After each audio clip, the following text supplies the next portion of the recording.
പരിശുദ്ധാത്മാവേ എന്നിൽ വന്നു നിറയണമേ. പരിശുദ്ധാത്മാവേ കൃപ ചൊരിയണമേ. പരിശുദ്ധാത്മാവേ ശക്തി പകരണമേ. പരിശുദ്ധാത്മാവേ കൃപ ചൊരിയണമേ. പരിശുദ്ധാത്മാവേ ശക്തി പകരണമേ. നിത്യസ്തുതിക്കേറ്റവും യോഗ്യമായ പരിശുദ്ധ പരമ ദിവ്യകാരുണ്യത്തിന് നിത്യസ്തുതിക്കേറ്റവും യോഗ്യമായ പരിശുദ്ധ പരമ ദിവ്യകാരുണ്യത്തിന് ആരാധനയും സ്തുതിയും പുകഴ്ചയും ഉണ്ടായിരിക്കട്ടെ. നിത്യസ്തുതിക്കേറ്റവും യോഗ്യമായ പരിശുദ്ധ പരമ ദിവ്യകാരുണ്യത്തിന് എന്നേരവും ആരാധനയും സ്തുതിയും പുകഴ്ചയും ഉണ്ടായിരിക്കട്ടെ. സ്നേഹമുള്ളവരെ, നാഗൃപയുടെ സമയത്തിലേക്ക് പ്രവേശിക്കുമ്പോൾ കർത്താവ് നമ്മുടെ ഓരോരുത്തരുടെയും ജീവിതത്തിലേക്ക് നൽകിയ എല്ലാ അനുഗ്രഹങ്ങളെയും നമുക്ക് പ്രത്യേകം ഓർക്കാം. നമ്മുടെ ജീവിതത്തിൽ കർത്താവ് നൽകിയിട്ടുള്ള എല്ലാ അനുഗ്രഹങ്ങളെയും ഓർത്ത് നമ്മൾ നന്ദി പറയുമ്പോൾ ആ അനുഗ്രഹങ്ങൾ പ്രാപിക്കുവാൻ വേണ്ട യോഗ്യത എനിക്കുണ്ടായിരുന്നോ എന്ന് നമുക്ക് പരിശോധിക്കാം. നമ്മുടെ ഓരോരുത്തരെയും ആ യോഗ്യതകൾ തിരിച്ചറിയുമ്പോഴാണ് എത്രയധികമാണ് കർത്താവ് നമ്മോട് കരുണ കാണിക്കുന്നത് എന്ന് നമുക്ക് തിരിച്ചറിയുവാൻ സാധിക്കുക. പലപ്പോഴും കർത്താവിൻ്റെ അനുഗ്രഹങ്ങൾ പ്രാപിക്കുന്ന വേളയിൽ നമ്മൾ ചിന്തിക്കാം, നമ്മുടെ യോഗ്യതകൾ കൊണ്ടാണ് അത് നമുക്ക് ലഭിച്ചതെന്ന്. ഞാൻ കർത്താവിൻ്റെ സന്നിധി നിരന്തരം പ്രാർത്ഥിച്ചത് കൊണ്ടാണ് എനിക്കത് ലഭിച്ചതെന്ന് പലപ്പോഴും നമ്മൾ ചിന്തിക്കാറുണ്ട്. എന്നാൽ കർത്താവ് അലിവ് തോന്നി നമ്മുടെ ജീവിതത്തിൽ പ്രവർത്തിച്ചവയാണ് എന്ന് തിരിച്ചറിയുന്നത് പലപ്പോഴും ഒത്തിരിയേറെ നാളുകൾക്ക് ശേഷം മാത്രമായിരിക്കും. ഇന്ന് ദിവ്യകാരുണ്യനാഥൻ്റെ സന്നിധി നാം ആയിരിക്കുമ്പോൾ അതുപോലെയുള്ള ഒരു സംഭവമാണ് നമ്മൾ ധ്യാനിക്കുക. ലൂക്കായുടെ സുവിശേഷം 7-ാം അധ്യായം 11 മുതൽ 17 വരെയുള്ള തിരുവചനങ്ങൾ നമ്മൾ വായിക്കുമ്പോൾ കർത്താവിനെ അറിയാതിരുന്ന ഒരു വ്യക്തിയുടെ ജീവിതത്തിലാണ് കർത്താവ് അത്ഭുതം പ്രവർത്തിച്ചത്. കർത്താവിൽ വിശ്വാസം അർപ്പിച്ചിരുന്ന ഒരു വ്യക്തിയായിരുന്നു അതെന്ന് നമുക്ക് കാണുവാൻ സാധിക്കില്ല. കർത്താവിൻ്റെ അടുത്ത് വന്ന് തന്നെ സഹായിക്കണമേ എന്ന് അപേക്ഷിക്കുന്നതായിട്ടും നമുക്ക് സുവിശേഷത്തിൽ കാണുവാൻ സാധിക്കില്ല. പക്ഷേ ആ വ്യക്തിയുടെ ജീവിതത്തിൽ കർത്താവിൻ്റെ ഒരു കരുതൽ ആവശ്യമാണ് എന്ന് തിരിച്ചറിഞ്ഞപ്പോൾ യേശുനാഥൻ അവിടേക്ക് കടന്നു വന്ന് പ്രവർത്തിക്കുന്ന ഒരു രംഗമാണ് നമുക്ക് കാണുവാൻ സാധിക്കുക. ആ സംഭവം നമുക്കൊന്ന് വായിച്ചു കേൾക്കാം. അതിനുശേഷം അവൻ നായിൻ എന്ന പട്ടണത്തിലേക്ക് പോയി. ശിഷ്യന്മാരും വലിയ ഒരു ജനക്കൂട്ടവും അവനെ അനുഗമിച്ചു. അവൻ നഗര കവാടത്തിൻ്റെ അടുത്തെത്തിയപ്പോൾ മരിച്ചുപോയ ഒരുവനെ ചിലർ എടുത്തുകൊണ്ട് വരുന്നത് കണ്ടു. ഒരു വിധവയുടെ ഏക പുത്രനായിരുന്നു അവൻ. പട്ടണത്തിൽ നിന്ന് വലിയ ഒരു ജനക്കൂട്ടവും അവളോടൊപ്പം ഉണ്ടായിരുന്നു. അവളെ കണ്ട മനസ്സറിഞ്ഞ കർത്താവ് അവളോട് പറഞ്ഞു, കരയേണ്ട. അവൻ മുന്നോട്ട് വന്ന് ശവമഞ്ചത്തിൽ മേൽ തൊട്ടു. അത് വഹിച്ചിരുന്നവർ നിന്നു. അപ്പോൾ അവൻ പറഞ്ഞു, യുവാവേ, ഞാൻ നിന്നോട് പറയുന്നു, എഴുന്നേൽക്കുക. മരിച്ചവൻ ഉടനെ എഴുന്നേറ്റിരുന്നു. അവൻ സംസാരിക്കാൻ തുടങ്ങി. യേശു അവനെ അമ്മയെ ഏൽപ്പിച്ചു കൊടുത്തു. എല്ലാവരും ഭയപ്പെട്ടു. അവർ ദൈവത്തെ സ്തുതിച്ചുകൊണ്ട് പറഞ്ഞു, ഒരു വലിയ പ്രവാചകൻ നമ്മുടെ ഇടയിൽ ഉദയം ചെയ്തിരിക്കുന്നു. ദൈവം തന്റെ ജനത്തെ സന്ദർശിച്ചിരിക്കുന്നു. അവനെപ്പറ്റിയുള്ള ഈ വാർത്ത യൂദയ മുഴുവനിലും പരിസരങ്ങളിലും പരന്നു.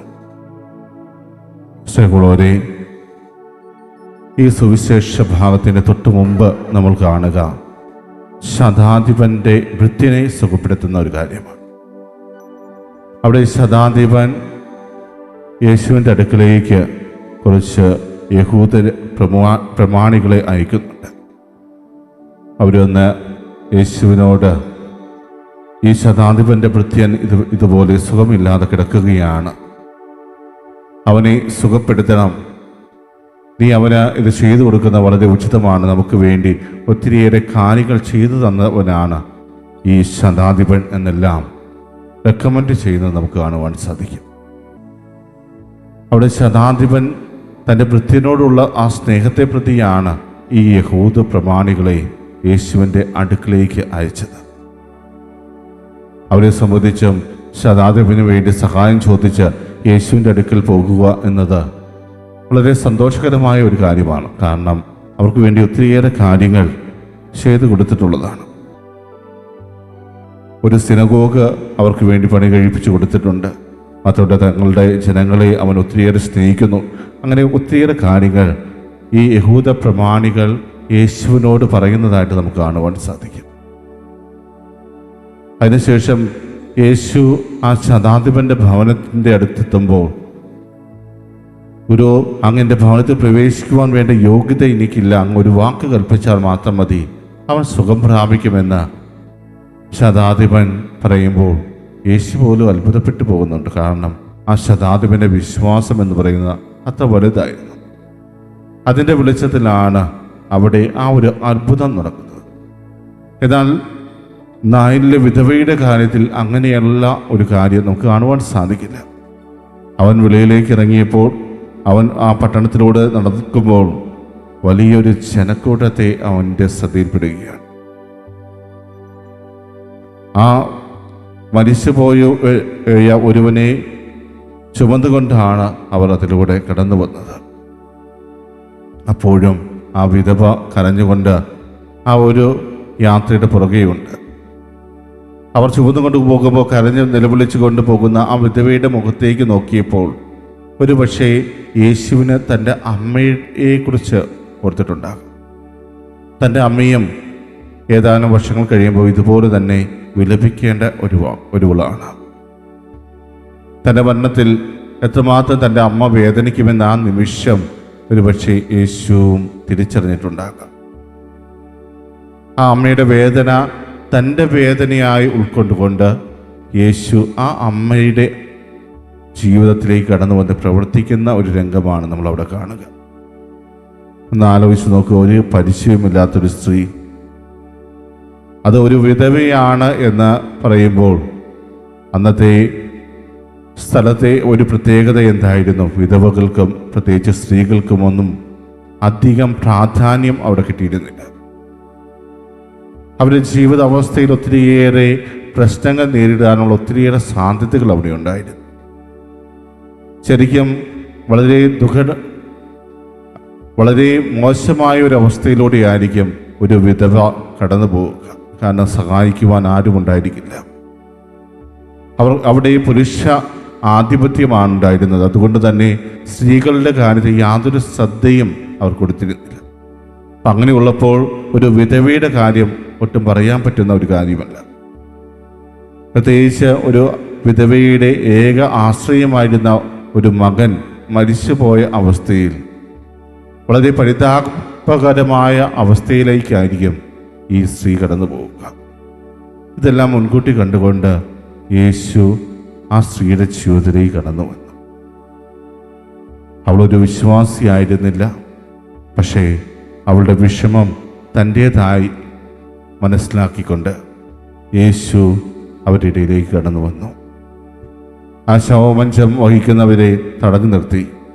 പിന്നീട് ആ മകനെ സുഖപ്പെടുത്തുകയാണ്. വീണ്ടും ജീവനിലേക്ക് തിരികെ കൊണ്ടുവരികയാണ്. ആ അമ്മയുടെ അത്താണിയായി മാറുവാൻ ആ മകനെ വീണ്ടും ജീവനിലേക്ക് കൊണ്ടുവരികയും ആ മകനെ അവളുടെ കരങ്ങളിലേക്ക് നൽകുകയും ചെയ്തു. പ്രിയമുള്ളവരെ, മറ്റുള്ളവരുടെ അവസ്ഥ എന്താണെന്ന് തിരിച്ചറിയുവാൻ, എങ്ങനെയാണ് അവൾ ആ വേദനയെ തരണം ചെയ്യുക എന്ന് തിരിച്ചറിയുവാനും കർത്താവിന് പ്രത്യേക കഴിവുണ്ട്. നമ്മുടെയും ജീവിതത്തിൽ കർത്താവ് പലപ്പോഴും കടന്നു വന്ന് പ്രവർത്തിക്കുമ്പോൾ നമുക്ക് മനസ്സിലാക്കാൻ സാധിക്കുന്നതും അതാണ്. ഞാൻ ഒരിക്കലും ആ ഒരു ആവശ്യത്തിന് വേണ്ടി പ്രാർത്ഥിച്ചിട്ടില്ല, പക്ഷേ എൻ്റെ ജീവിതത്തിൽ കർത്താവ് അത്ഭുതകരമായി ഇടപെട്ടു. അതിനർത്ഥം നമ്മൾ പോലും ആവശ്യപ്പെടാതെ നമ്മളെ ശ്രദ്ധിക്കുന്ന കർത്താവിന് നമ്മുടെ ആവശ്യങ്ങൾ തിരിച്ചറിയാൻ കഴിയുമെന്നും, മാത്രമല്ല അതൊരു ജെനുവിൻ ആവശ്യമാണ് എന്ന ബോധ്യം വന്നു കഴിഞ്ഞാൽ തീർച്ചയായും കർത്താവ് നമ്മുടെ ജീവിതത്തിലേക്ക് കടന്നു വന്ന് പ്രവർത്തിക്കുമെന്നും എന്ന് ഒരു ഉറപ്പ് നൽകുന്ന ഒരു ഭാഗമാണ് നമ്മൾ വായിക്കുക. തീർച്ചയായും നമ്മുടെ ഓരോരുത്തരുടെയും ജീവിതത്തിൽ ഇതുപോലെ നമ്മൾ പ്രതീക്ഷിക്കാതെ അനുഗ്രഹങ്ങൾ പ്രാപിച്ച നിമിഷങ്ങൾ ഉണ്ടായിട്ടില്ലേ?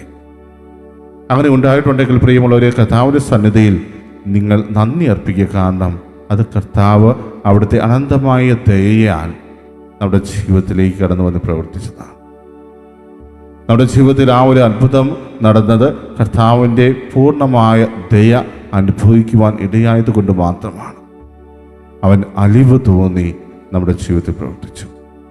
ഇവിടെയും ആ സ്ത്രീയോട് അലിവ് തോന്നിയത് കൊണ്ടാണ് ആ മകനെ വീണ്ടും ജീവനിലേക്ക് കർത്താവ് കൊണ്ടുവന്നത്. പ്രിയമുള്ളവരെ, നമ്മുടെ ജീവിതത്തിൽ ഇതുപോലെ മറ്റുള്ളവരോട് അലിവ് തോന്നുവാൻ നമുക്ക് സാധിക്കുന്നുണ്ട്. പലപ്പോഴും നമ്മുടെ കൺമുമ്പിൽ പലരും വേദനയോടെ കരയുമ്പോൾ, വളരെ മോശമായ അവസ്ഥയിലൂടെ കടന്നു പോകുമ്പോൾ അവരോട് അലിവ് തോന്നി അവർക്ക് വേണ്ടി പ്രവർത്തിക്കുവാൻ നമുക്ക് സാധിക്കുന്നുണ്ട്. പലപ്പോഴും നമ്മൾ എന്തെങ്കിലും ഒരു കാര്യം സംഭവിച്ചു കഴിയുമ്പോൾ അതിനെക്കുറിച്ച് ഒത്തിരിയേറെ വാചാലരാകാറുണ്ട്. ഈ അടുത്തു നടന്ന ഒരു സംഭവത്തെ പ്രതിയും ഇപ്പോൾ ഒത്തിരിയേറെ ആളുകൾ ഒത്തിരിയേറെ സപ്പോർട്ടുമായിട്ട് വരുന്നുണ്ട്. പക്ഷേ ജീവിച്ചിരിക്കുന്ന അവസരത്തിൽ ആ ഒരു സപ്പോർട്ട് കൊടുക്കുവാൻ സാധിച്ചിരുന്നെങ്കിൽ ഒരുപക്ഷേ ആ ഒരു സ്ത്രീയുടെയും 2 മക്കളുടെയും ജീവിതം തിരികെ പിടിക്കുവാൻ അവർക്ക് സാധിക്കുമായിരുന്നു. ഏറ്റുമാനൂരിൽ നടന്ന ആ ഒരു ട്രെയിൻ അപകടത്തെക്കുറിച്ച് ഇപ്പോൾ വാട്സപ്പിൽ ഒത്തിരിയേറെ ചർച്ചകൾ നടക്കുന്ന ഒരു സമയം കൂടിയാണ്. പലതരത്തിലുള്ള കഥകൾ അതിൻ്റെ പുറകെ വന്നുകൊണ്ടിരിക്കുന്നു. പക്ഷേ അവിടെയെല്ലാം മനുഷ്യത്വരഹിതമായി പ്രവർത്തിച്ച എല്ലാവർക്കും ഒരു പങ്കില്ലേ എന്ന ചോദ്യം എപ്പോഴും നമ്മുടെ മുമ്പിലേക്ക് കടന്നു വരും. പ്രിയമുള്ളവരെ, ശരിയല്ലേ? എൻ്റെ തൊട്ടടുത്തുള്ള ഒരു വ്യക്തിയുടെ ജീവിതാവസ്ഥ മനസ്സിലാക്കുവാൻ എനിക്ക് സാധിച്ചിരുന്നെങ്കിൽ ഒരുപക്ഷെ ആ ജീവൻ രക്ഷിക്കുവാൻ എനിക്ക് സാധിക്കുമായിരുന്നില്ലേ? പ്രിയമുള്ളവരെ, ഇതുപോലെ നമ്മൾ നടക്കുന്ന ഒത്തിരിയേറെ സംഭവങ്ങൾ നമ്മുടെ ചുറ്റുപാടും നടക്കുന്നുണ്ട്. പലപ്പോഴും നമ്മൾ അതിനോട് പ്രതികരിക്കുന്നത് എപ്പോഴാണ്? ആ ഒരു സംഭവം അരങ്ങേറിയതിന് ശേഷം മാത്രമാണ്. എന്നാൽ കർത്താവിനെ സംബന്ധിച്ച് തന്നോട് ഒന്ന് അപേക്ഷിക്കുക പോലും ചെയ്യാത്ത ആ സ്ത്രീയുടെ ജീവിതത്തിലേക്ക് ഇറങ്ങിച്ചെല്ലുവാൻ സാധിച്ചു. കാരണം അവൾക്ക് ഏക അത്താണിയായിട്ടുണ്ടായിരുന്നത് ആ ഒരു മകൻ മാത്രമാണ്. അവളൊരു വിധവയാണ്. അവളെ സംബന്ധിച്ച് ഇനിയുള്ള ജീവിതം എന്ന് പറയുന്നത് വളരെ ദുസ്സഹമായ ഒന്നായിരിക്കുമെന്ന തിരിച്ചറിവിൽ കർത്താവ് തന്നെ അവളുടെ ജീവിതത്തിൽ നേരിട്ട് വന്ന് പ്രവർത്തിക്കുന്ന ഒരു രംഗം. ഇവളോടെ ഇന്ന് അത് മനസ്സിലാക്കിക്കൊണ്ട് നമ്മളും പ്രാർത്ഥിക്കണം. കർത്താവേ, ഞങ്ങളുടെ ചുറ്റുപാടുമുള്ള പല വ്യക്തികളിലും ഇതുപോലെയുള്ള അവസ്ഥകളുണ്ട്. കർത്താവേ, അവരുടെ ജീവിതത്തിലേക്ക് അങ്ങ് നേരിട്ടിറങ്ങി വന്ന് പ്രവർത്തിക്കണമേ. അതുപോലെ ഞങ്ങൾക്ക് മറ്റുള്ളവരെ സഹായിക്കാനുള്ള ഒരു മനസ്സ് നൽകി അനുഗ്രഹിക്കണമേ എന്ന് നമുക്ക് ആത്മാർത്ഥമായിട്ട് പ്രാർത്ഥിക്കാം.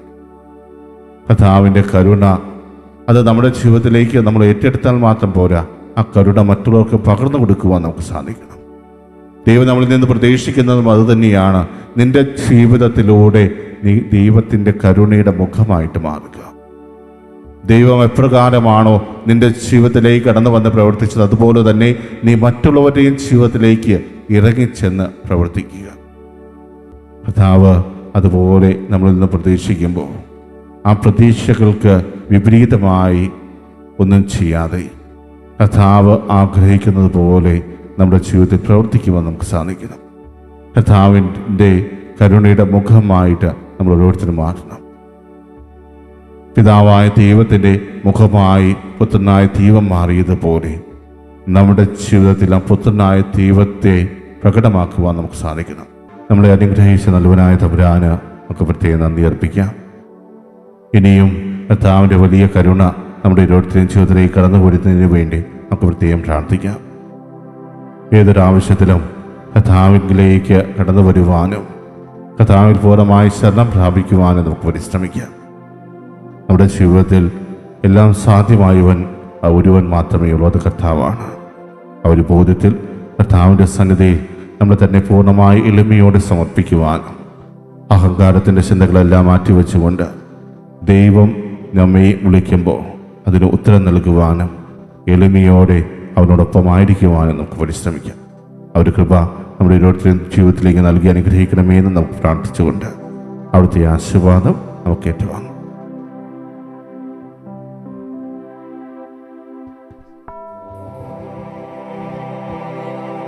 യേശു